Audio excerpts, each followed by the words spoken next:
O que nos ensina a conexão entre Bolsonaro, Lula, a Ku Klux Klan, a escravidão e a Guerra Civil dos Estados Unidos?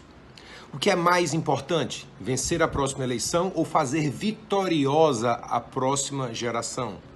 Vamos deixar de lado as pirotecnias divisionistas e acolher o momento de regenerar que se avizinha.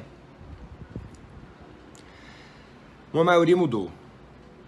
Não adianta figuras internacionais darem pitaco, não adianta caciques políticos negociarem apoio e montarem coalizões eleitorais, não adianta candidatos derrotados orientarem os seus eleitores a votarem em quem quer que seja.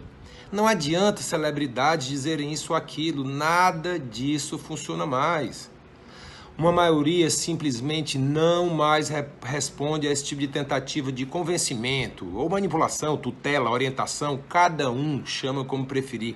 Contudo, o fato concreto é que o povo brasileiro decidiu tomar as rédeas do seu próprio destino. Principalmente por essas razões, entendo que 130 anos após a princesa Isabel ter assinado o diploma legal da libertação dos escravos, agora em 2018 o povo brasileiro está assinando a Lei Áurea que extingue a escravidão do voto. Portanto, um voto extremamente livre e independente é o resultado maior desta eleição até o presente momento. 2018 também nos remonta a 2002. Pois 16 anos após um Brasil se mobilizar, se alegrar e se revigorar com a eleição de Lula presidente, hoje o que está a mobilizar, alegrar e revigorar um Brasil é o conjunto de mudanças que a iminente eleição de Bolsonaro presidente promete assegurar. Afirmo isso respeitando todos os quais percebem de modo diferente. Dentre eles inúmeros queridos amigos meus espalhados pelo Brasil. Afirmo como um fato concreto e consolidado nos meus singelos estudos.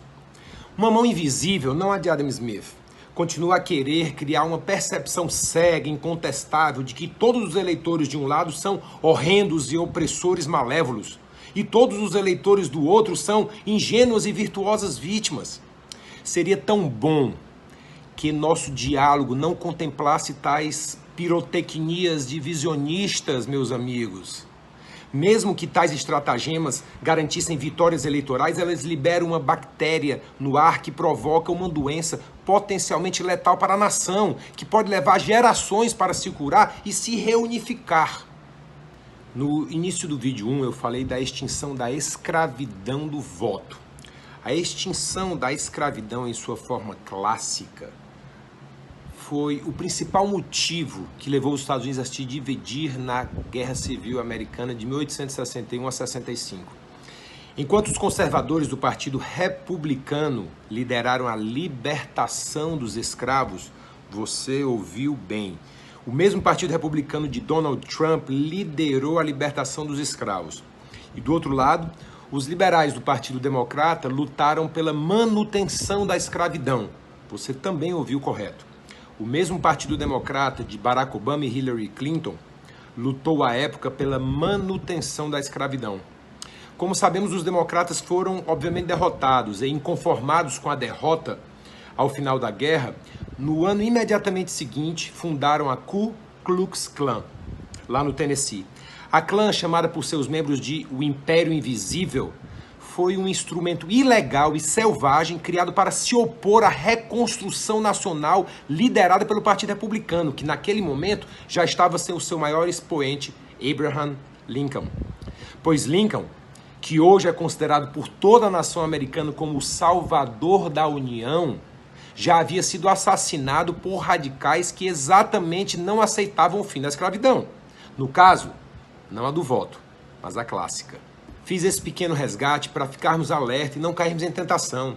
A tentação está bem pertinho de nós, às vezes muito mais do que a gente imagina.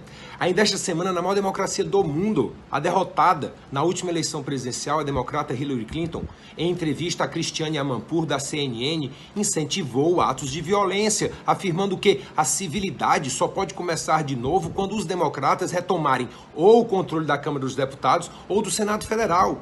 Não podemos cair nessa tentação autoritária e antidemocrática simplesmente porque nossas teses foram derrotadas. Repito, Faço este pequeno resgate no intuito de colaborar para o nosso aperfeiçoamento, observando os ensinamentos que a história nos traz. Obviamente, a história não se restringe ao passado e seu entendimento é imprescindível para podermos tanto discernir as dinâmicas do presente, assim como tecer hipóteses sobre tendências do futuro e assim podermos nos preparar para fazer desse futuro o melhor possível para todos nós. E esse conjunto de compreensões corresponde às nossas experiências no presente, que constrói e moldam a história do nosso tempo e a história de nossas vidas, que agora se apresenta diante de todos nós para nos alertar de que já já será tempo de regenerar no nosso querido Brasil. Fico muito grato por sua companhia.